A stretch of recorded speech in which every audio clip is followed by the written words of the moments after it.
독도하심으로 주일 예배를 하나님께 드리겠습니다.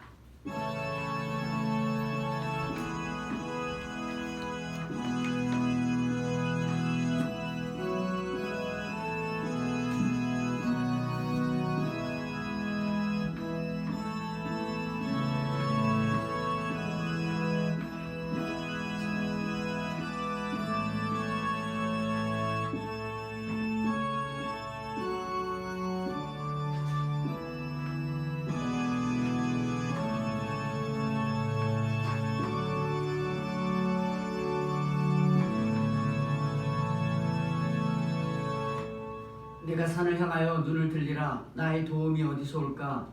나의 도움은 천지를 지으신 여호와에게서로다. 아멘. 사랑하시는 하나님 아버지, 오직 천지를 창조하시고 주관하시는 그 주님을 의지하는 믿음의 백성 되게 하여 주시옵소서. 감사드리며 우리 주 예수 그리스도의 이름으로 기원하옵나이다. 아멘.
전능하사 천지를 만드신 하나님 아버지를 내가 믿사오며 그 외아들 우리 주 예수 그리스도를 믿사오니 이는 성령을 인태하사 동정녀 마리아에게 나시고 본디오 빌라도에게 고난을 받사 십자가에 못 박혀 죽으시고 장사한 지 4일 만에 죽은 자 가운데서 되살아나시며 하늘로 오르사 전능하신 하나님 우편에 앉아 계시다가 저로서 산자와 죽은 자를 심판하러 오시리라. 성령을 믿사오며 거룩한 공회와 성도가 서로 교통하는 것과 죄를 사하여 주시는 것과 몸이 다시 사는 것과 영원히 사는 것을 믿사옵나이다. 아멘.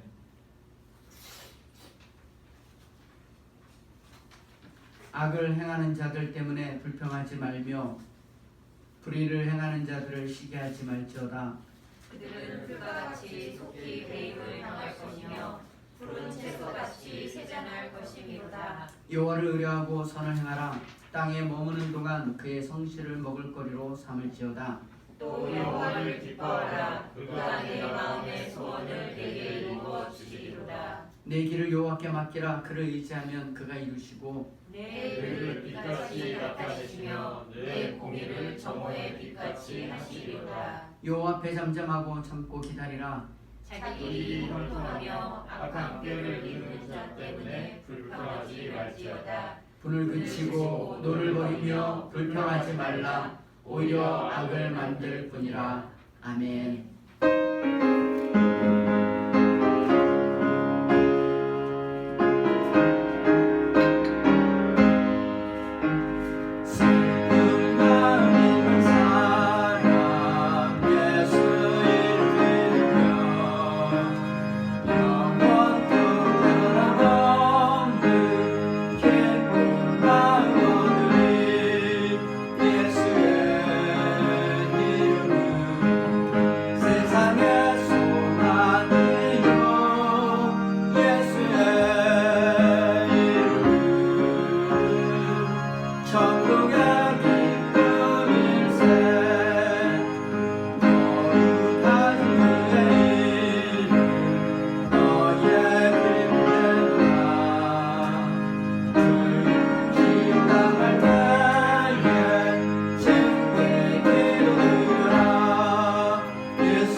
기도하겠습니다.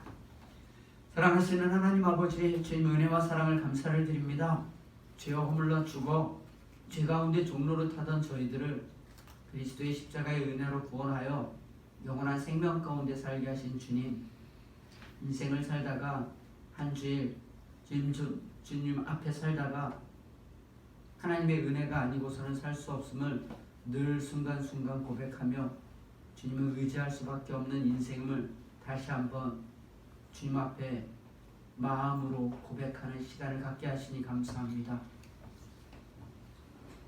주님께서 우리를 불러 영원한 생명이 있는 자로 살게 하시지만 우리의 생각과 우리의 마음과 우리의 연약함이 우리를 죄로 끌고 가고 있는 모습을 볼 때가 얼마나 많은지 모릅니다. 저의 삶을 다시 한번 뒤돌아보게 하시고 회개하는 심령이 되게 하시며 다시 한번 주님의 은혜를 받는 믿음의 시간이 되어줄 수 있도록 은혜 더하여 주시옵소서. 특별히 나라적으로 많은 어려움 가운데 거하고 있습니다. 그러나 마치 주님께서 날 때부터 소경된 자에게 이것은 죽을 병이 아니요 우리 하나님의 일을 나타내시는 것이라 말씀하신 것처럼 우리 모든 인생들에겐 주님의 은혜와 주님의 죽으심과 주님의 간섭하심이 필요한 존재라는 것을 다시 한번 깨닫는 믿음의 시간들이 되어줄 수 있도록 은혜 더하여 주시옵소서. 우리 환난을 사랑하며 즐거워한다고 한 것처럼 환난이 만들어내는 우리의 시각이 세상에 있지 않고 영원한 천국에 있음을 다시 한번 기억하는 믿음의 백성들 되게 하여 주시옵소서. 예배를 통하여 주님께서 우리에게 행하신 일이 얼마나 컸으며 주님이 우리에게 기대하는 것이 얼마나 고귀한가를 아는 믿음의 시간 되게 하시고 좌절과 절망에서 우리 주님을 붙잡고 희망을 노래하는 저희들 되게 하여 주시옵소서. 오직 예배를 통하여 주님 영광 받으시기를 간절히 소망하며 우리 주 예수 그리스도의 이름으로 기도하옵나이다. 아멘.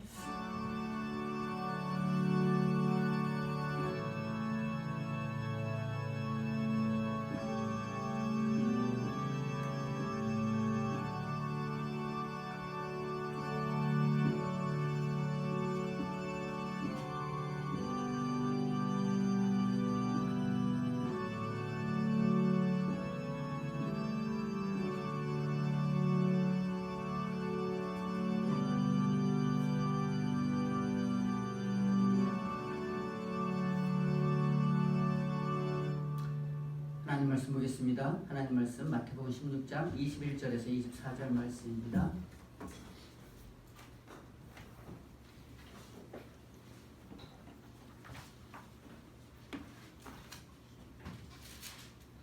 마태복음 16장 21절에서 24절 말씀입니다. 이 말씀을 공독하겠습니다.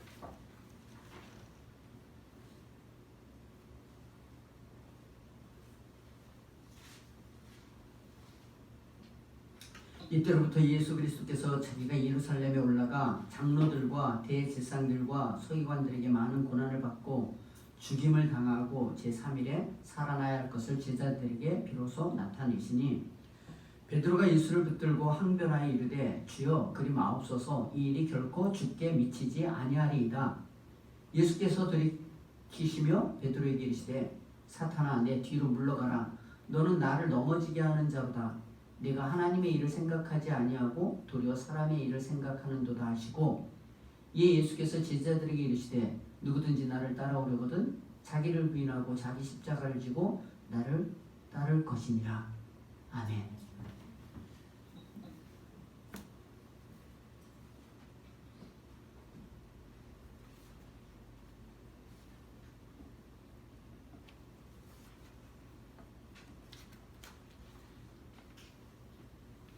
여러분 만나서 반갑습니다. 또 이렇게 동영상이 찍혀지고 있는 거에 대해서 너무나 생소하고 앞에 이렇게 산발이와 이 조명이 있는 게 굉장히 좀 두렵습니다.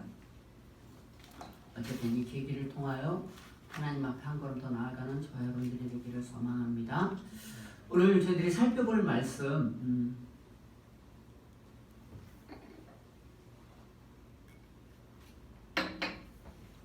16장 21절부터 24절 말씀인데요.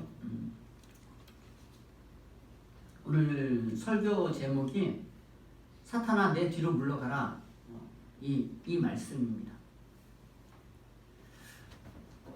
일단 말씀의 배경을 잠깐 살펴보고 그리고 오늘 말씀을 좀 살펴보려고 하는데요. 지금 예수님께서 마태를 통하여서 예수가 과연 누군가 라고 할 때 그는 그리스도다. 그는 그리스도다. 그가 메시아다. 뭐 너무나 우리가 잘 아는 내용이지만 왜 그렇게 마태는 고백할 수밖에 없었냐면 많은 사람들이 예수님을 그냥 선지자 중에 하나 어쩌면 나사렛에서 무슨 선한 것이 나올 수 있겠는가라고 해서 예수님에 대한 정체성을 잘 모르는 상황 가운데 마태는 오히려 세리지만 예수님을 만나게 되고 공생애를 같이 따라다니면서 주님이 누구신가 구약에 예언했던 메시아가 바로 이분이다라는 것을 알게 되는 거죠. 그래서 이제 마태복음을 쓰게 되게 된 것이고요.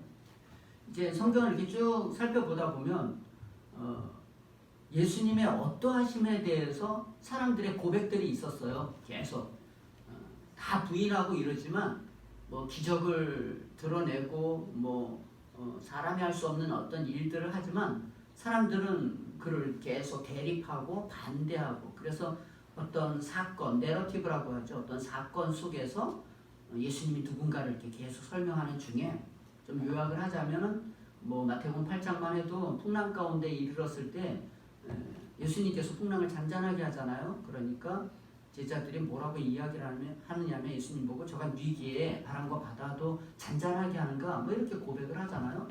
그리고 두 번째 예수님이 그 갈릴리에 이렇게 걸어오셨을 때 베드로는 나로 하여금 똑같이 이렇게 걷게 해주십시오 이렇게 했다가 물에 푹 빠지잖아요. 믿음이 떨어져서 그때 건져내고 그리고 배 위에 올랐을 때 사람들이 뭐라고 얘기하냐면 예수님에 대해서 그가 하나님의 아들이소이다 이런 고백을 해요. 그러니까 예수가 누군가라고 할 때 저가 믿기에 그는 하나님의 아들이다 이렇게 고백되었던 내용들이 오늘 16장에 오게 되면 이 16장에 우리 포지션을 보게 되면은 이제 드디어 우리가 너무나 잘 아는 그의 믿음의 제자들 중에 하나였던 베드로가 예수님에 대해서 주는 그리스도시요 살아계신 하나님의 아들이시니다 라고 하는 정확한 고백이죠. 그죠? 정확한 주가 누구냐라고 할 때 그래서 지난주 살펴본 거잖아요. 가이사랴 빌립보에 이렇게 주님이 가실 때 주님께서 묻습니다. 제자들에게 사람들이 나를 누구라 하느냐 그랬더니 앞에 보면 인자를 누구라 하느냐 라고 세례 요한 더러는 엘리야 어떠는 예레미야나 선지자 중 하나이다. 너희는 나를 누구라 하느냐 그랬더니 시몬 베드로가 고백하는 거죠. 예수님이 누구신가를 지금 증명해 나가는 거잖아요. 주는 그리스도시요 살아계신 하나님의 아들이십니다. 이건 놀라운 거죠. 그러니까 주는 그리스도다. 주는 메시아다. 우리가 구약에서 우리를 구원할 메시아입니다. 주님은 메시아입니다. 우리를 구원할 자입니다. 메시아입니다. 하나님의 아들이십니다. 라고 하는 정확한 예수님이 어떤 분인가에 대해서 이야기했을 때 예수님께서 바요나 시몬아 내가 복이 있도다. 그 고백을 아무나 하는 게 아니잖아요. 은혜가 임하고 하나님의 깨닫게 하심으로 말미암아 바요나 시몬아 내가 복이 있도다. 그러면서 말씀하시기를 이것을 알게 한 것은 혈육이 아니고 하늘에 계신 내 아버지라 이렇게 말씀하시면서 엄청난 고백을 하잖아요. 엄청난 그에게 복을 주잖아요. 그러면서 뭐라 그래요? 너는 베드로라 이 반석 위에 내 교회를 세우리니 음부의 권세가 이기지 못하리라. 내가 천국 열쇠를 내게 주리니 내가 땅에서 무엇이든지 매면 하늘에서 매일 것이요 땅에서 무엇이든지 풀면 하늘에서 풀리리라. 이 이야기를 한 거죠. 그래서 교회가 뭔가라고 할 때 교회가 뭔가라고 할 때 천주교와 기독교에 좀 차이가 있는데 너는 베드로라 너는 페트로스라 내가 이 반석 위에 이 베드로의 그 인격 위에 베드로라고 하는 그 사람 위에 그 지식 위에가 아니라 베드로가 고백한 예수는 메시아다 그리스도라라고 이야기하는 베드로 위에가 아니라 그의 후손을 통해서 그의 후계자들을 통해서 교회가 세워지는 것이 아니라 그가 고백한 주가 구원자가 되십니다. 그가 하나님의 아들이십니다라고 이야기하는 그렇게 고백하는 주가 우리의 구원자가 된다라고 하는 그 고백 위에 교회를 세우겠다 이렇게 이야기되는 거죠.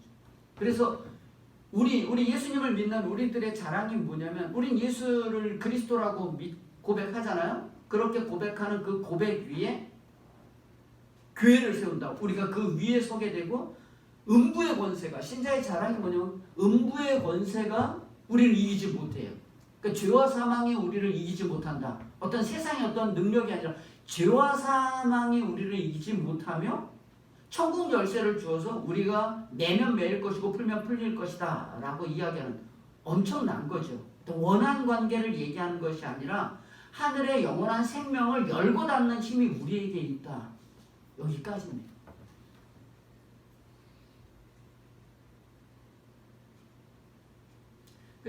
지난주 설교를 통해서 우리의 우리된 자랑이 뭔가 이건 뭐 세상이 줄 수 없는 교회로서 사망이 우리를 어떻게 하지 못하고 영원한 생명을 전달하는 죄의 문제에서 해결되어지는 영원한 생명의 자리를 우리가 있다. 뭐 이렇게 설교를 끝냈습니다. 오늘은 이렇게 주님이 그리스도십니다. 이렇게 이야기했으니 주님이 얼마나 영광스러운 물론 하나님의 은혜로 그가 고백했지만 제자가 따라다니면서 주가 그리스도입니다. 그러면 얼마나 그 기쁨이 있어요. 물론 네가 한 것이 아니라 하늘에 계신 내 아버지가 알겠다라는 건 알지만 그 고백 속에 주님의 기쁨이 있었을 거라고요. 그러면서 오늘은 이때로부터 당연히 주님이 그리스도십니다. 이 엄청난 고백을 들었으니까 이제 제자들에게 가르쳐 주는 거죠. 그래서 이 20절 끝에 보면 이에 제자들이 경고하사 자기가 그리스도인 것을 아무에게도 이르지 말라고 이야기하는 이르지 말라고 이야기하는 것은 지금 베드로가 고백한 것은 주님은 죄의 문제를 해결해 주는 분으로의 고백이잖아요. 저가 그리스도라 그러면은 사람들이 생각하는 건 그리스도라고 하면 우리의 필요를 채워주는 것인데 주님의 죽으심의 그리스도를 이야기하게 되면 오해 소지가 있고 주님의 때가 되지 않았기 때문에 주님은 아직 저들의 지식이 혹시 오해할까봐 혹시 잘못 생각을 할까봐 그들에게는 아직 때가 아니고 이러지 말라고 경계하시고 21절 오늘 보면 이때로부터 예수 그리스도께서 자기가 예루살렘에 올라가 장로들과 대상들과 서기관들에게 많은 고난을 받고 죽임을 당하고 제3일에 나타나야 할 것을 제자들에게 비로소 나타냈다 이렇게 이야기하잖아요. 그렇잖아요.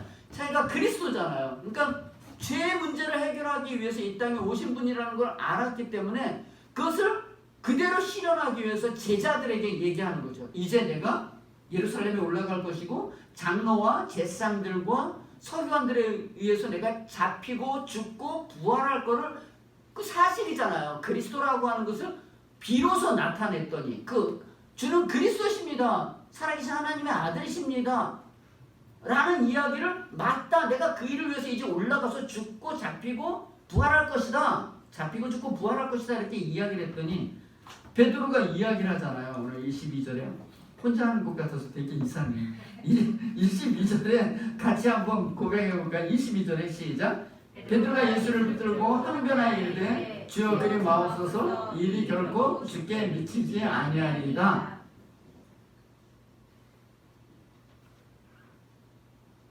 그리고 더 나아가면 예수께서 돌이키시며 베드로에게 이르시되 사탄아 내 뒤로 물러가라. 너는 나를 넘어지게 하는 자로다. 내가 하나님의 일을 생각하지 아니고 도리어 사람의 일을 생각하는 도다. 이렇게 된 겁니다. 오늘 설교의 핵심은 서론이 너무 길었는데 오늘 설교의 핵심은 바요나 시몬아 내가 복이 있도다. 이것을 알게 한 것은 하늘이신 내 아버지라고 이 반석 위에 교회를 세우겠다라고 하는 이 바요나 시몬아 네가 복이 있도다. 이렇게 주는 그리스도실 살아계신 하나님의 아들이라는 그 고백을 했을 때 그렇게 엄청난 칭찬을 받았는데 그 내용을 그대로 이야기를 했더니 그리 마옵소서라고 하는 내용 때문에 베드로가 사탄이라는 소리를 듣게 되었다는 거예요. 좀 전에 복이 있도다 이렇게 이야기했던 사람이 사단이라는 소리를 들었다는 거죠.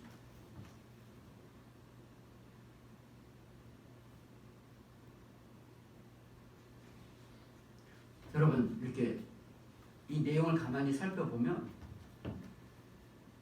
사단이라고 들을 만한 일이 되나요? 내가 그래 그리스도다 칭찬하고 예루살렘에서 올라가서 내가 잡히고 죽고 부활할 것이라는 이야기를 했을 때 그리 마옵소서 이거는 어떤 마음이죠? 그렇게 하면 안 된다라고 이야기하는 거는 사실 주님이 죽으면 안 된다는 거예요. 십자가에 죽으면 안 된다는 거예요. 그거는 베드로 입장에서는 그거는 주님을 향한 사랑이죠.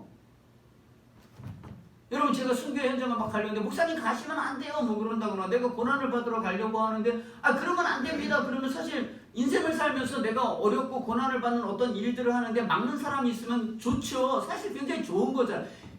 세상적으로 보면 굉장히 좋은 거죠. 그리 마옵소서 특별히 여기 그리 마옵소서라고 이야기하는 것은 예수를 붙들고 항변하여 이르되 이 뜻이 예수를 꽉 잡아서 그를 책망하면서 왜 죽니 뭐 이런 뜻이에요. 왜 죽니? 뭐 이런 뜻이요. 당신 너무 무리하지 마십시오. 당신 스스로에게 자비를 허락하옵소서 뭐 이런 내용. 죽어서는 안 된다라고 하는 강력한 어떻게 보면 제자가 선생님을 꾸짖는 그거는 있을 수 없습니다. 이런 내용이라는 거죠. 어떻게 보면 그 마음속에서는 굉장한 사랑으로 설명한 것 같아요. 그런데 뭐라고 해요? 사단이 된 거죠. 사단아 내 뒤로 물러가라. 너는 나를 넘어지게 하는 것이고 너는 하나님의 일을 생각하지 않고 사람의 일을 생각하는 거다. 그래서 이 베드로의 이름이 원래 반석이잖아요. 이게 살리는 반석이기도 하고 넘어뜨리는 반석도 될 수 있다는 거예요. 잘못된 어떤 그 결정들에 의해서 그럴 수 있다는 거예요. 이게 우리가 오늘 어떤 게 사탄이냐, 어떤 게 하나님의 일이고 어떤 것이 사람의 일인가에 관한 문제라요. 한번 생각해 볼게요. 여러분 우리는 사탄이라는 소리 듣지 말아야 되잖아요. 여러분 신자의 자랑이 우리의 자랑이 뭐죠? 이제 질문을 할 거예요. 우리의 자랑이 뭐예요? 우리는 지난주에도 창세기 3장 15절을 살펴봤지만 요한복음 1장 9절서부터 13절 잠깐 우리 갈까요? 요한복음 1장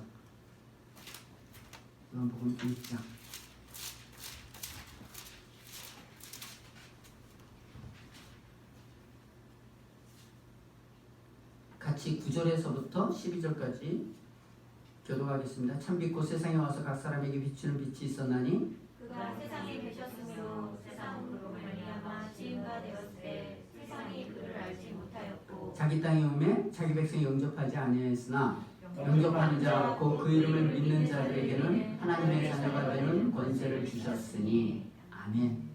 이걸 13절에 보면 이는 혈통으로나 육조나 사람의 뜻으로 나지 아니하고 오직 하나님께로부터 난 자들이니라 이렇게 말씀합니다. 저 좀 봐주세요. 이게 우리의 자랑이 뭐냐면요, 우리가 너무나 죄인이라는 거예요. 말씀한 것처럼 참 믿고 세상에 와서 각 사람에게 비추는 빛이 있죠. 예수님이죠. 생명이죠. 그가 세상에 계셨으면 세상은 그로 말미암아 지은 바 되었을 때 세상이 그를 알지 못하였고 자기 땅에 오면 자기 백성이 영접지 아니하였다는 거죠. 주님이 이 땅에 올 때요 아무도 영접하지 않았다. 창세기 3장 15절의 언약의 약속의 말씀을 보면 자기의 모양과 형상으로 인간을 만들었는데 그들이 모여서 한 것은 하나님을 대적하는 일밖에 못했다 이런 내용이죠. 그래서 창세기 3장 15절의 말씀이 뭐죠? 내가 너로 여자와 원수가 되고 너의 후손은 여자의 후손과 원수가 되리니 여자의 후손은 네 머리를 상하게 할 것이고 너는 그의 발꿈치를 잡을 것이다 이렇게 예언함으로 인하여서 우리 인간이라고 하는 존재는 죄를 지을 수밖에 없고 영원한 생명의 빛이 이 땅에 왔지만 자기 땅에 왔지만 자기 백성이 저를 영접지 않은 그런 척박한 인생이었다라는 측면에서 그러나 영접하는 자, 그 이름을 믿는 자들에게 하나님의 자녀되는 권세를 줬는데 이것은 혈통으로나 육조나 사람의 뜻으로 나지 않고 하나님의 뜻으로 났다라는 측면에서 우리의 자랑은 하나님의 전적인 은혜로 말미암아 우리가 하나님의 백성이 되었다라는 거예요. 성경의 가장 큰 내용은 우리의 자랑은 우리가 뭘 하기도 전에 신께서 그리스도의 죽으심으로 말미암아 그가 자발적으로 와서 죽으셨다. 이게 모든 신자의 자랑입니다.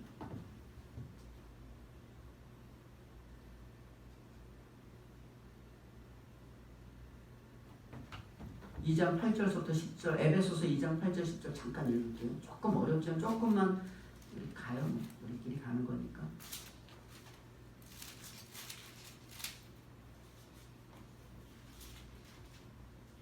2장 8절부터 10절 한 절씩 교독하겠습니다.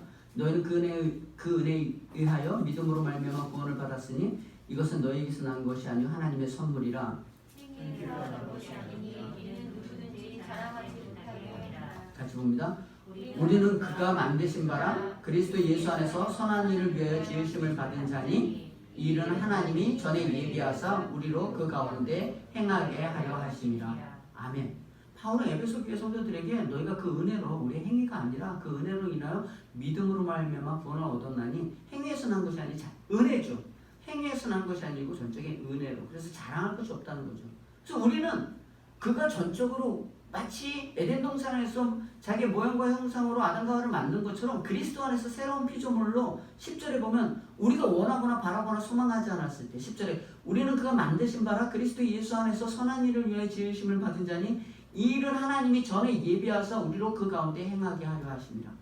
신자의 영광이에요. 우리가 소망하거나 바라거나 기대하지 않았을 때 주님께서 우리를 구원하여 그의 선한 일을 위하여 행하게 하려고 우리를 새로운 피조물로 만들었다는 거죠. 우리가 원하지 않았다는 거예요. 지금 우리가 이 자리에 있잖아요. 선한 일을 위해서 은혜로 말미암아 구원받아 선한 일을 위해서 우리가 부르심 받은 자, 그게 만드신 바라는 거죠. 근데 이렇게 되기 위해서 뭐가 전제가 되었느냐면 주님의 죽으심이 전제가 되었다는 거예요. 주님의 죽으심이 전제가 되었다는 거예요. 이게 왜 중요하냐면 주님의 죽으심이 전제가 되었다라고 이야기하는 것은 오늘 베드로 사도에게 이야기하는 게 뭐냐면 예수님이 죽으셔야 된다는 거예요. 예수님이. 내가 누구냐? 주는 그리스도시여 살아계신 하나님의 아들이시니라. 이 고백 속에는 당연히 그분이 그리스도시죠. 우리의 구원자인 거 맞죠. 메시아인 거 맞죠. 그런데 그 내용 속에는 유대인과 좀 다른 게 뭐냐면 우리 모든 인간은 죄인이라는 거. 십자가의 죽으심이 우리에게 필요하다는 것. 우리는 전적으로 죽어서 사망 가운데 있는데 그의 죽으심으로 말미암아 그의 교제 가운데 우리를 부르고 있다라는 것을 알아야 된다. 이게 너무나 큰 거죠. 근데 오늘 주여 그리 마옵소서 그러고 사단이라 이렇게 되었잖아요. 그 소리를 들었잖아요. 그거는 그의 죽으심을 거부한다 이런 내용이잖아요. 죽으심을 거부한다라는 것은 내가 의인이라는 거예요. 내가 뭐가 필요한지 알지 못하는 거죠. 그래서 사탄이 되는 거예요. 분명히 좋은 뜻이잖아요. 십자가에 달려서 너희들이 알고 있다. 베드로의 고백이 있잖아요. 주는 그리스도시요 살아계신 하나님의 아들이시니다. 내가 복이 있도다. 내가 이 고백 위에 그의 죽으심, 모든 인간에게서는 그의 죽으심이 필요하고 그의 교제 가운데 들어와야 된다는 거죠. 원래 처음에 모양서로 만들었을 때 그렇게 불렀는데 죄 때문에 그게 다 어그러졌잖아요. 이걸 다시 회복하기 위해서 주님께서 친히 이 땅에 오신 거예요. 그건 하나님의 하나님다우심이에요. 하나님의 의로우심이에요. 그러면 그거는 그렇게 고백을 했으면 주는 그리스도시오라고 했다는 건 뭐 대장이라는 뜻이 아니라 우리는 전적으로 죽어서 주님의 죽으심이 필요하고 주님의 관계 속에만 우리의 소망이 있습니다. 이거잖아요. 당연히 죽으셔야죠. 이렇게 얘기를 해야 되는데 그리 마옵소서라고 얘기했다는 것은 내가 고백한 주의 죽으심이 우리에게 필요하다는 그 고백이 관계가 없는 사람으로 되어져 있는 거죠. 이해가 되나요? 반응을 좀 예. 사람은요 자기가 알고 있는 지식이 무엇인지를 알고 움직이는 것이 그게 영광이에요. 지금 베드로는 그걸 몰라. 고백은 정확했어요. 그런데 그 고백에 대한 그의 표현이 엉뚱했다는 거죠. 엉뚱해. 그래서 사단이 주님은 죽으시면 안 됩니다. 그럼 죽지 말고 뭐 해야 된다는 거예요? 주님은 나를 우편좌편에다 놔줘야 된다. 이런 이야기를 하는 거죠. 베드로가 뭐라고 이야기하죠? 나중에 베드로는 정말 충성스러운 사람이에요. 여기서도 사탄 소리를 듣고 그리 마옵소서 오직 주님을 위한 것 같지만 사실은 자기를 위한 거고요. 예수님이 예루살렘에 올라가서 십자가 돌아가시고 예루살렘을 향해서 올라갔을 때도요. 제자들이 다 우편좌편 앉으려고 하는 그런 욕심들이 있었잖아요. 그때 베드로가 뭐라 그래요? 다 도망가도 저는 주님 안 도망가요. 그건 베드로의 진심이에요. 거짓말은 아니에요. 진심이에요. 그런데 자기가 어떤 존재인지를 모르는 거예요. 죄에 속해 있는 존재라는 거예요. 자기가 진짜 필요한 게 무엇인지를 모르는 거죠. 그래서 다 도망가도 저는 안 도망가고요. 오게도 가고 죽는데도 가겠습니다. 이렇게 이야기를 하는 거죠. 자기가 뭐가 필요한지를 안다. 이 말씀을 잠깐 이렇게 준비하면서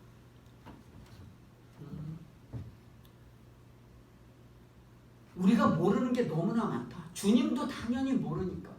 주님을 모르니까. 내가 죄 가운데 있다라는 것도 모르고 나를 해결해야 될 일, 나를 부여하게 할 일이 무엇인지도 모르는 거예요.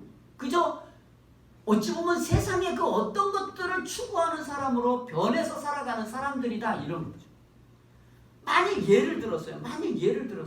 어떤 부부가 결혼을 했어요. 그럼 결혼하면 남편은 어때야 되고 아내는 어때야 되는 어떤 정의가 있잖아요. 그죠? 있지요, 성경에는. 예. 이분은 사랑을 해야 되고 이분은 복종하는 것으로서의 그의 고백의 내용을 그렇게 실천하는 거죠.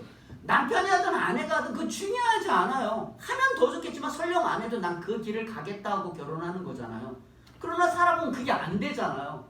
그래서 난 몰라. 이런 거는 그거 사탄되는 거예요. 사탄되는 거. 오늘 말씀이 그렇다니까. 주는 그리스도시요 살아계신 하나님의 아들이십니다. 내가 복이 또다. 엄청난 고백을 했다.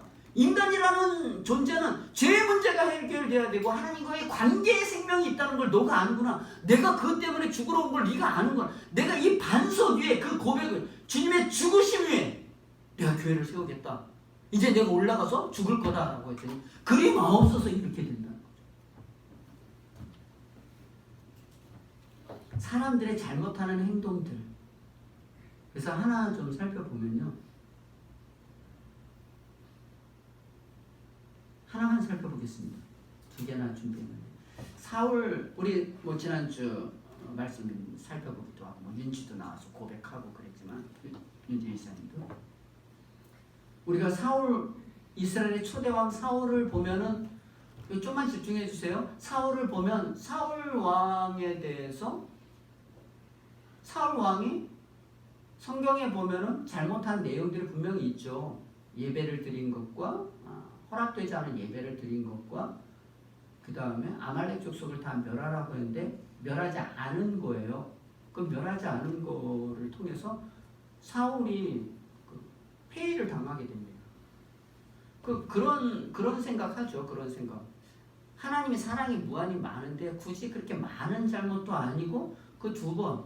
그리고 사울 왕이 잘못한 것은 블레셋과의 전투에 백성들이 도망가서 부득이하여 이렇게 예배를 드렸다는 거잖아요. 이 전쟁에서 이기기 위해서. 괜찮다고 생각하지 않나요? 두 번째는 아말렉 족속을 다 멸하라고 이야기를 했죠. 13장, 사무엘상 13장 15장 내용인데요. 아말렉 족속을 다 멸하라고 이야기를 하죠. 사무엘상 13장 잠깐 갑시다. 사무엘상 15장입니다. 여기에 중요한 신학사상들이 있어요. 보면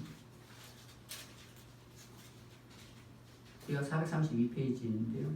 15장 3절 보면 지금 가서 아말렉을 쳐서 그들의 모든 소유를 남기지 말고 진멸하되 남녀와 소와 젖먹는 아이와 우양과 낙타와 나귀를 죽이라 하셨나이다 하니 이렇게 되어 있거든요. 참 어떻게 보면 굉장히 끔찍한 이 안에는 아말렉의 잘못이 있어요. 이스라엘 백성들이 출애굽하고 출애굽기 17장 8절 이하에 보면은 아말렉 족속이 그 이스라엘 백성들의 뒤처진 자들을 죽이고 위협하는 것으로 인하여서 하나님이 아말렉과의 싸움을 하면서 내가 대대로 싸우겠다. 아말렉이 사탄은 아니지만 사탄의 상징성을 가지고 있어요. 대대로 싸우겠다 이렇게 이야기하거든요. 그래서 사울 왕에게 아말렉을 남녀노소 우양을 다 진멸하라는 거예요. 이건 헤렘 전쟁인데요. 여호와께 드리는 거죠. 여호와께 드리는 거죠. 그런데 9절에 보면 사울과 백성이 아각과 그의 양과 소의 가장 좋은 것 또는 기름진 것과 어린 양과 모든 좋은 것을 남기고 진멸하기를 즐겨 아니하고 가치 없고 하찮은 것은 진멸했다는 거예요. 그래서 11절에 보면 하나님이 내가 사울을 왕으로 세운 것을 후회하노니 그가 돌이켜 나를 따르지 아니했다. 나중에 이 사건이 어떻게 되죠? 이 사건이 왜 다 진멸하지 않았습니까? 이렇게 왜 진멸하지 않았습니까? 사무엘 선지가 와서 이야기를 했더니 여호와께 제사하려고 했다는 거예요. 여호와께 제사하려고 했다라고 하는 거에 대해서 17절부터 좀 읽을게요. 이게 사무엘이 이야기하는 건데요. 앞에 15절에 제사하려고 했다는 거예요. 근데 17절에 사무엘이 이르되 왕이 스스로 작게 여길 그때 이스라엘 지파의 머리가 되지 아니하셨나이까 여호와께서 왕의 기름을 부어 이스라엘 왕을 삼으시고 또 여호와께서 왕을 길로 보내시며 이르시기를 가서 주인 아말렉 사람을 진멸하되 다 없어지기까지 치라하셨거늘 어찌하여 왕이 여호와의 목소리를 청종하지 아니하고 탈취하기만 급하여 여호와께 악하게 여기는 일을 행하였나이까. 그랬더니 21절에 다만 백성이 마땅히 멸할 것 중에 가장 좋은 곳으로 길갈에서 당신의 하나님 여호와께 제사하려고 양과 소를 끌어왔나이다 하는지라. 왜 멸하지 않았습니까? 라고 얘기했더니 제사하려고 했다는 거예요. 이게 뭐 나쁜 거예요? 주님께 뭐 제사 드리려고 하는 건데요. 제사 드리려고 했다는 거예요. 근데 신앙의 가장 큰 내용은 뭐냐면 하나님은 무엇을 명하고 무엇을 하지 말라고 하는 게 훨씬 중요해요. 이 내용 속에는 하나님에 대한 그의 사고가 있어요. 도덕 윤리적으로는 나라를 지키려고 예배를 드렸고요. 하나님 앞에 제사 드리려고 한 거예요. 내가 잘못한 게 뭐 다른 마음이 있었던 게 아니라요. 이거 제사하려고 한 거예요. 라고 하는데 그 내용에 뭐가 있느냐면 하나님이 자기의 도구가 된 거예요. 하나님의 명령이 중요하지 않아요. 백성이 두려워하기 때문에 하나님께 예배를 드린 거죠.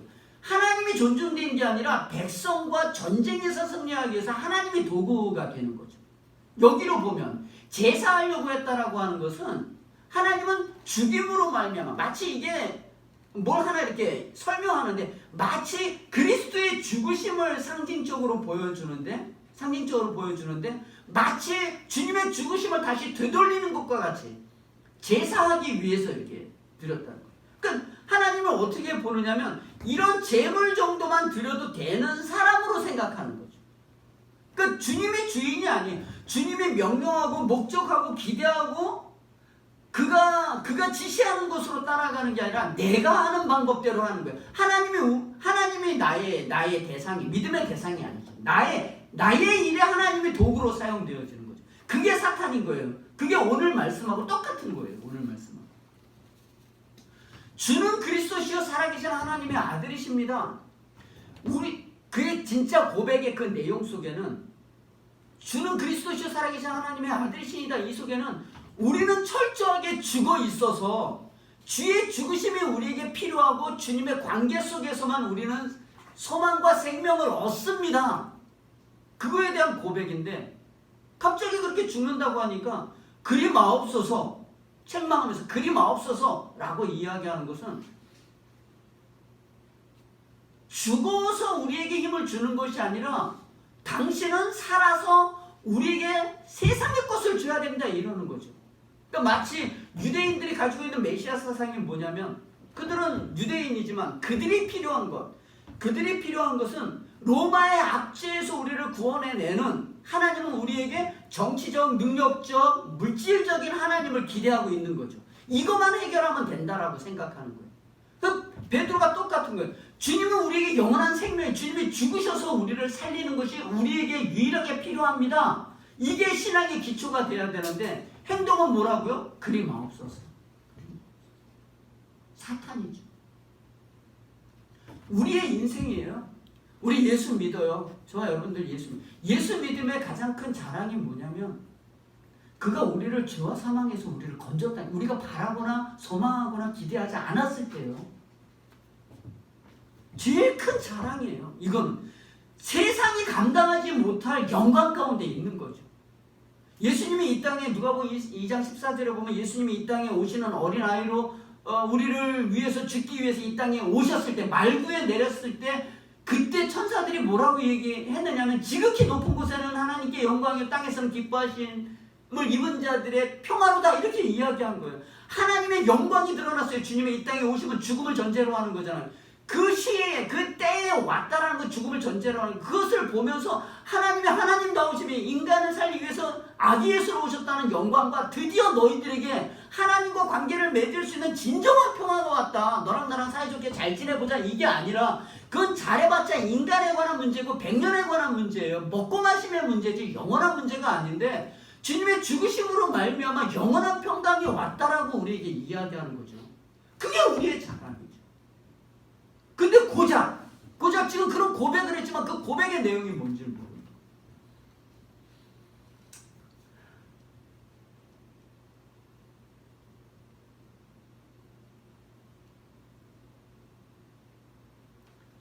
우리가 신앙생활하면서 늘 이렇게 갖는 감정, 저도 마찬가지예요. 저도 항상 이렇게 생각하는 어떤 감정들이 뭡니다.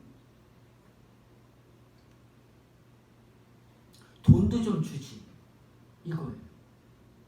돈도 십자가에서 줘. 그래서 부족한 기독교라는 책이 있잖아요. 주님의 죽으심이 늘 부족해요. 좀 현찮아 보이고 주님은 다 이뤘다고 하는데 난 늘 부족해. 부족한. 이 부족한 것은 우리의 죄성에서 출발되는데요. 주님께서 우리를 죄와 사망에서 건져서 그와의 교제로 만들었다는 그 본질적 의미와 우리의 나아갈 방향을 알지 못하기 때문에 갈급한 거예요. 다고다고요. 줘도 안 되는 거예요. 그건 안 되는 거예요. 돈을 벌지 말라, 가난하게 살아라 그런 이야기가 아니라 우리가 채우는 우리의 부요함은 세상의 것을 출발되지는 않는다는 거죠. 본질적으로. 그리스도의 죽으심과 그의 관계와 그의 풍성함으로 그의 인격으로 채워지는 그 믿음의 결정들로 우리다움이 드러난다는 거예요. 뭐 어떤 짐승들은 먹는 게 다 있잖아요. 무엇으로 채워지는 사람들이 있잖아요. 그 채워지는 게 있는 것처럼 우리는 채워지는 것이 하나님의 은혜와 생명과 그가 결정하는 삶의 그 부요하심으로. 그래서 주님께서 말씀하시는 것이 너는 썩어져가는 구습을 쫓는 옛사람을 벗어버리고 의와 진리의 거룩함으로 지으심을 받은 새 사람을 입는 거예요. 그럼 먹는 거는 어떻게 해결할 건데요? 먹는 거는. 그래서 주님이 이야기를 하잖아요. 마태복음 6장에 공중나는 새를 봐라. 들에 핀 백합화를 봐라. 저들이 심지 않아도, 저들이 뭘 매지 않는다 할지라도 다 내가 먹이는 것 아니에요. 주님은 온 세상의 창조주예요. 우리에게는 아버지죠. 그들에게는 조물주와 피조물과 조물주에 관한 문제지만 우리에게는 누구예요? 창조주죠. 무엇을 먹을까 마실까 입을까 염려, 내가 다 준다. 믿음이 적은 자들아. 그리고 우리에게 이야기하는 것은 너희는 먼저 그의 나라와 그의 의를 구하라. 이 모든 것들은 그냥 따라 붙는 것이다. 안 따라 붙으면 안 따라 붙는 대로 가는 거예요. 안 따라 붙으면 안 따라 붙는 대로 가는 거예요.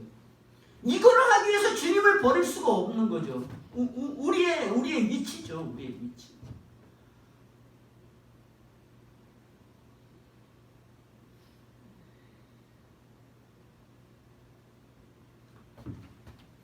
뭐 목사가 되고 여기까지 왔는데요. 그제 선교사님이 미얀마로 떠나시는데 우리만 아는 그런 내용들이지만 남편 돌아가셨잖아요. 남편 돌아가셨는데 복음 들고 간다는 거예요. 이 코로나 이 위협 상황에서 왜 가는지 그 깊은 내용은 몰라요. 저도 제가 평가하거나 잘했다 잘못했다 제가 평가할 사람이 아니에요. 근데 가는 거예요. 원래 여기서 인사드리고 가려고 했는데 그냥 가신다는 거예요. 그냥 기도할 수밖에 없었어요. 거기 가면 하나님의 말씀을 전하면 아이들이 바글바글 듣는다는 거예요. 여기하고 다르다는 거예요. 그 수년 동안 쌓아놓은 그 아이들의 눈이, 사람은 뭐 두 가지 여러 가지 내용이 있겠지만 그의 고백, 그 눈이 나로 하여금 여기에 있지 못한다는 거예요. 사실 남편이 읽고 막 그러면 정신 없을 것 같은데. 두 가지 길이 있잖아요. 두 가지 길. 남편을 잃어도 가는 사람이 있고 못 가는 사람들도 있고 지금 가는 사람이 있고 나중에 가는 사람. 그 평가는 우리가 할 수 없어요. 그 평가. 근데 우리의 유일한 소망은 무엇이냐면 주님께서 우리의 죄 문제를 해결해 주셔서 그와의 관계 속으로 우리를 부르는, 주는 그리스도가 된다는 거죠. 주는 신이 우리를 위해서 죽으셨다.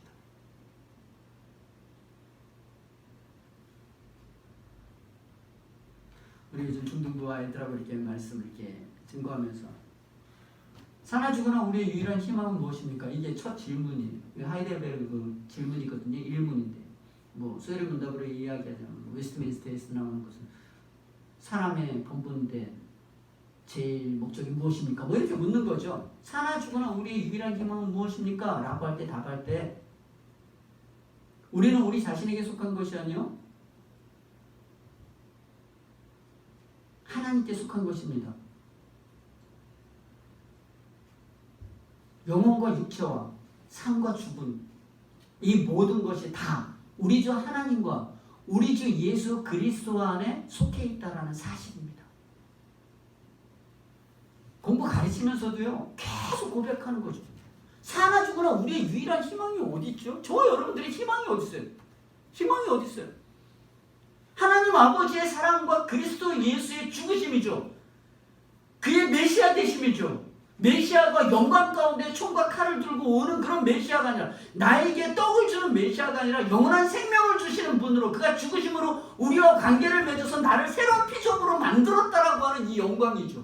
그리고 그 새로운 피조물로서의 살아가는 우리 인생이라는 거예요. 영광이에요. 영광. 이게 우리의 자랑이에요. 로마서 14장 7절 8절 그래서 연이어서 나오는 거예요. 우리 중에 자기를 위해 사는 자 없고 자기를 위하여 죽는 자가 없다는 거죠. 여러분 저좀 가볼까요? 우리 중에 자기를 위해 사는 자가 없고 자기를 위해 죽는 자도 없습니까? 여러분 우리는 살잖아요. 자기를 위해서 살지도 못하고 죽지도 못해요. 우린 그런 사람이에요. 우리는 어딜 따라가는 사람이에요? 그냥 자기 좋은 거. 뭐 세상 말로 얘기하면 돈 따라가는 사람이죠.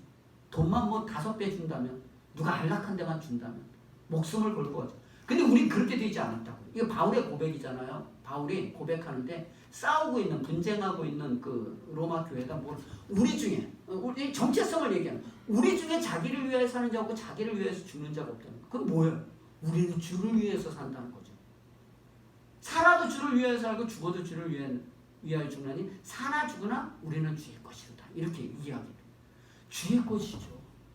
주의 것이라고 이야기하는 것은 주님을 증명하며 주님을 닮는 것으로 제한되는 거예요. 제한되는 거예요. 거기서 어긋나는 것에 대해서는 끊임없는 믿음의 싸움을 하는 거죠. 너희는 먹든지 마시든지 무엇을 하든지 주의 영광을 위해서 해요. 그 영광이 뭐죠? 그 영광은 막 손들고 찬양하는 것이 아니라 주님의 주다우심을 드러내는 거예요.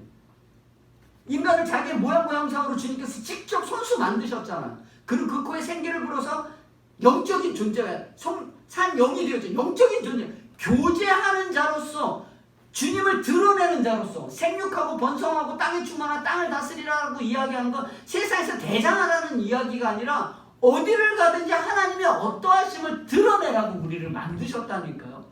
예전에 아담과 하와를 그렇게 만들었고요. 그리스도 안에서 새로운 피조물로 그렇게 만들었다.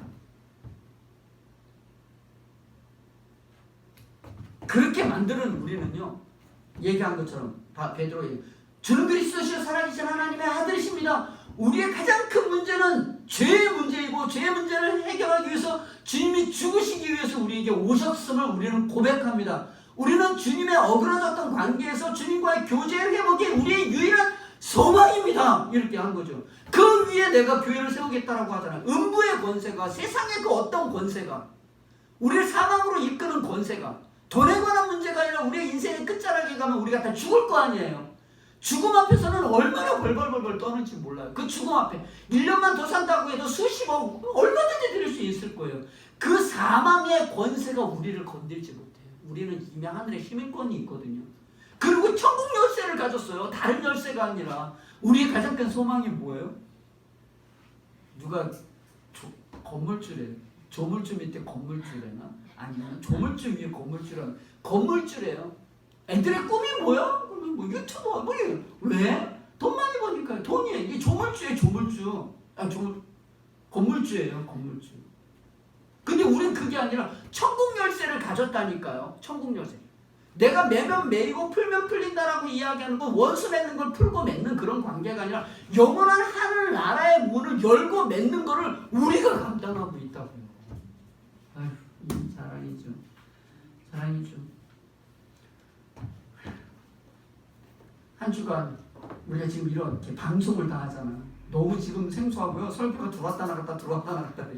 얘가 이렇게 한번 보면 휙 날아갔다 들어왔다 하는데 더 연습이 되고 더 잘할 수 있겠죠. 긴장도 되고 사실 두렵기도 하고 주님도 아닌데 그렇게 두렵기도 하고 그렇습니다. 일주일 동안 우리 세상이 얼마나 어려워. 우리 이렇게 예배를 드리게 된 이유가 뭐예요? 코로나 바이러스? 코로나 바이러스 디지스 19 뭐 이렇게 병명이 원명이 어쨌든 코로나 19라고 이야기를 하는 거예요. 무섭죠. 어떻게 해야 되죠? 예배는 어떻게 해야 되죠? 우리는 교회 다닐 수 있을까? 이참에 나갈까? 여러 가지가 있어요. 목사, 이랬다고 사람들이 다 안 나오면 어떡하지? 뭐 여러 생각들이 있죠. 이게 예배 맞나? 안식일은 뭐고 주일은 뭐고 예배는 뭐고 헌금은 뭐야? 이런 모든 신앙생활을 다시 한번 점검하게 되는 거예요. 코로나 때문에 굉장히 위험스러운 것이죠. 그러나 한번 우리 누가복음 21장을 한번 가볼까요?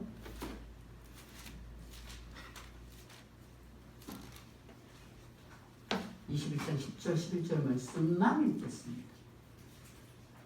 누가복음 21장 10절 11절 말씀 같이 봉독합니다. 또 이르시되 민족이 민족을 나라가 나라를 대적하여 일어나겠고 곳곳에 큰 지진과 기근과 전염병이 있겠고 또 무서운 일과 하늘로부터 큰 징조들이 있으리라. 아멘. 누가복음 21장 10절 11절 말씀이었어요. 말씀 보다가 마지막에 뭐라 그래요? 민족이 민족을 나라가 나라를 대적하여 일어나. 요새 좀 그렇죠? 그죠? 이거 이제 왜 그거 빨리 안 막, 이런 싸움이 있잖아요. 안에서도 싸우고 외부적으로 싸우고 절대 못 들어올 것 같고 우리가 상상하는 것 이상으로 우리는 그저 그냥 한 달에 얼마만 벌었으면 좋겠다라는 이 정도 생각을 하고 있었는데 우리의 싸움은 그런 싸움은 아니었죠. 이렇게 코로나 잠깐 해보니까 곳곳에 큰 지진과 기근과 전염병이 있겠다는 거예요. 바이러스죠. 전염병이. 이거는 이전에도 있었고요. 오늘도 있고요. 앞으로도 있을 거예요. 계속. 이 세상은 원래 그렇게 되어 있어요.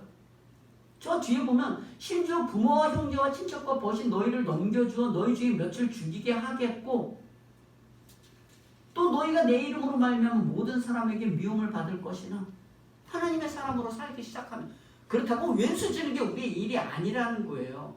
하나님의 일을 따르고 영원한 것들을 보고 결정하다 보면 이런 싸움은 있는데 그러나 하나님이 지키겠다는 거죠. 세계관이죠. 우리의 세계관. 우리는 이렇게 윤회하는 세계관을 갖지 않고요. 창조와 타락과 구속과 영원한 하나님의 나라를 향해서 가는 구원받은 하나님의 백성이고요. 예수 그리스도께서 친히 죽으심으로 말미암아 죄의 문제를 해결해서 우리는 자유자로서 이 세상을 살아나가고 여기서 잘 먹고 잘 사는 게 아니라 그리마옵소서에서 사단이 되는 것이 아니라 새로운 피조물로서의 영원한 하나님의 나라를 바라보고 천국의 열쇠를 가진 자로서의 삶을 살아가는 거죠. 다르죠. 이게 다른 거예요. 다른 거. 그래서 베드로후서 3장에 가면 그렇잖아요.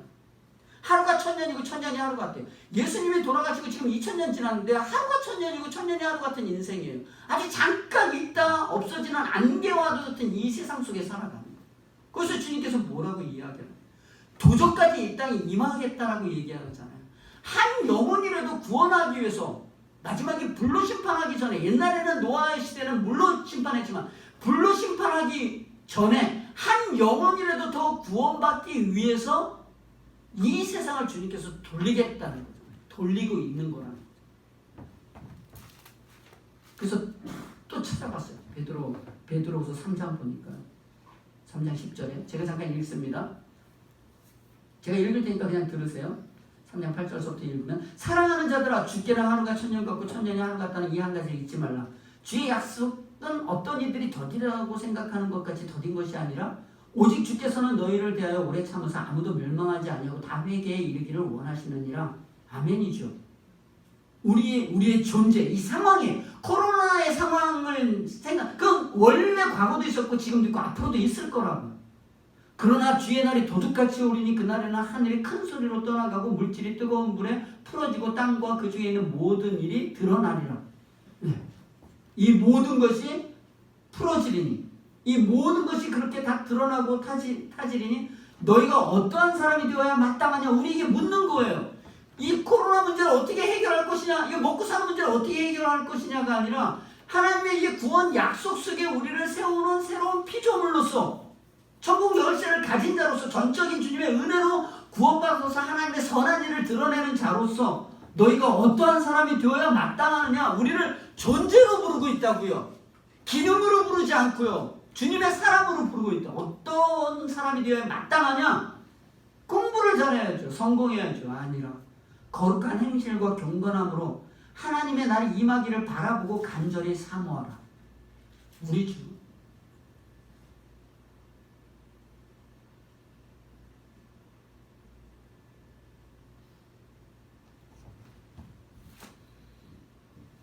그래서 우리의 신앙은 어디로 갔냐면, 그래서 자기를 부인하고 말씀 마지막에 하잖아요. 24절 이에 예수께서 제자들에게 이르시되, 갑자기 바요나 시모나가 복이 있도다가 갑자기 엉뚱한 생각, 그의 고백의 내용이 무엇인지도 모르니까 사탄이 되어서 주님이 우리에게 권면하는 거죠. 이에 예수께서 제자들에게 이르시되 누구든지 나를 따라오려면 자기를 부인하고 자기 십자가를 지고 나를 따를 것이다. 우리의 생각이 아니에요. 주님의 생각이 아니에요. 우리의 생각이 아니에요. 사울이 뭘 그렇게 잘못했어요?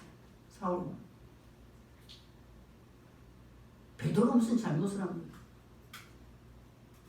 하나님의 일을 생각하지 않고 사람의 일을 생각한 거죠. 이 땅이 다라고 생각한 거죠. 그냥 세상의 것이 있으면 나는 안전할 거라고 생각한 거죠. 우리의 싸움이 육의 싸움이 아니에요. 영원한 나라의 싸움이에요. 영원한 나라의 싸움. 특별히 여기서 자기를 부인하고 자기 십자가를 지고 나를 쫓을 것이니라.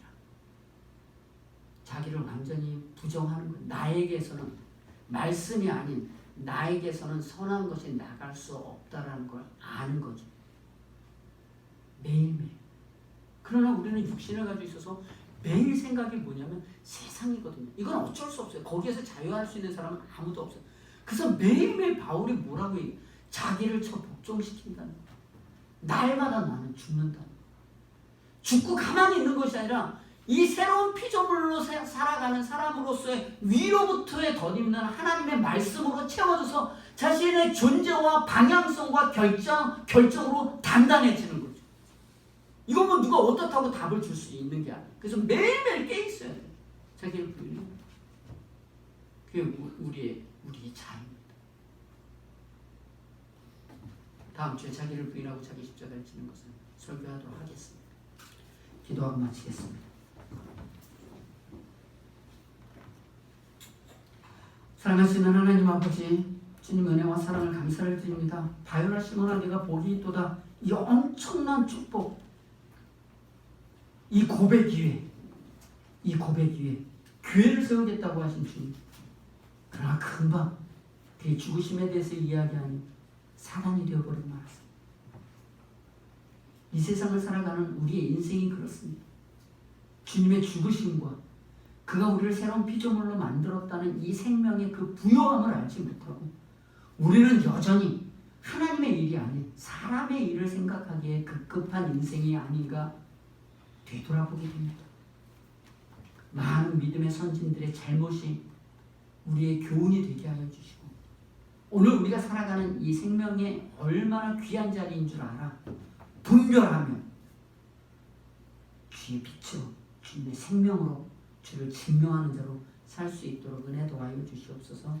감사드리며 우리 주 예수 그리스도의 이름으로 기도하옵나이다. 아멘. 찬송가 433장 찬양하겠습니다.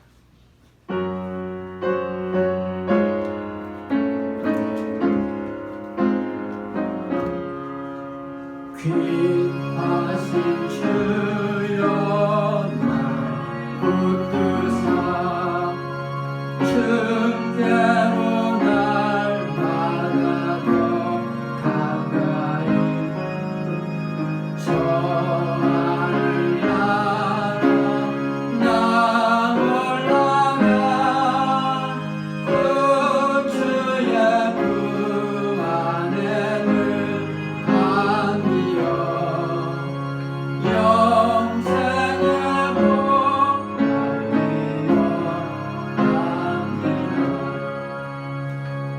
동원할 물건 다 없어도 날마다 주께로 더 가까이 내 죄를 주께 다 고하니 주님의 보혈로 날 씻으사 눈보다 더 크게 하옵소서. 안악한 마음이 날 깨어도 주 예수 앞으로 더 가까이 이 세상 속한 그 허영심 또 주한 생각을 다 버리니 정결한 마음 내게 주소서. 이 세상 내가 살 동안에 주께로 날마다 더 가까이 처음에는 천국 나 들어가 한없는 복락을 하도록 풍성하는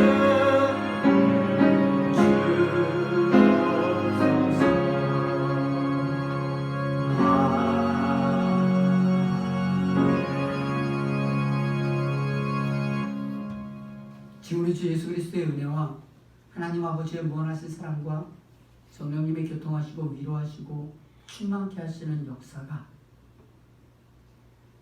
주는 그리스도시요 살아계신 하나님의 아들이십니다 라고 하는 그 고백의 본질적인 내용이 무엇인지 알지 못하고 그저 세상의 것을 나의 필요를 채워주 달라 하는 베드로의 안타까운 고백이 바로 우리의 고백은 아닌지 돌아보게 하시고 주님께서 친히 죽으셔서 우리에게 생명을 주시고 새로운 피조물로 살라고 한 이 영광이 무엇인 줄 알아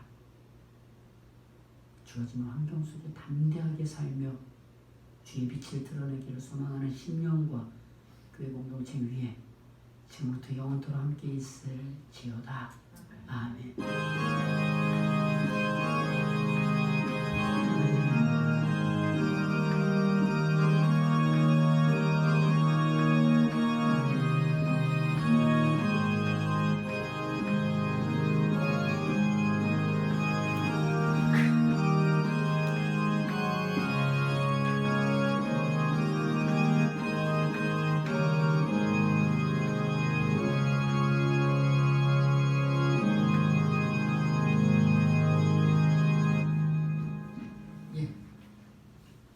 교회 소식 알려드리겠습니다. 나중에 다 보실지는 모르겠지만 일단 당분간 광고 드린 대로 2주간 코로나로 인하여서 상대방에게 내가 피해를 받기 위함이 아니라 또 나의 연약함으로 몸이 안 좋은 것으로 다른 사람에게 피해를 줄까 싶은 이런 걱정 때문에 또 교단 쪽에서도 또 우리 믿음이 세상의 빛과 소금으로 사용되어져야 되는데 안 좋은 영향력을 충분히 끼칠 수 있는 그런 상황이기 때문에 한 2주 동안 이렇게 예배를 동영상으로 드리도록 하겠습니다. 차후에 일어나는 일들은 또 광고를 드리도록 하겠습니다. 서로 유념해 주시고요. 영적인 그런 다시 한번 도전을 하는 성도님들 되시기를 소망합니다.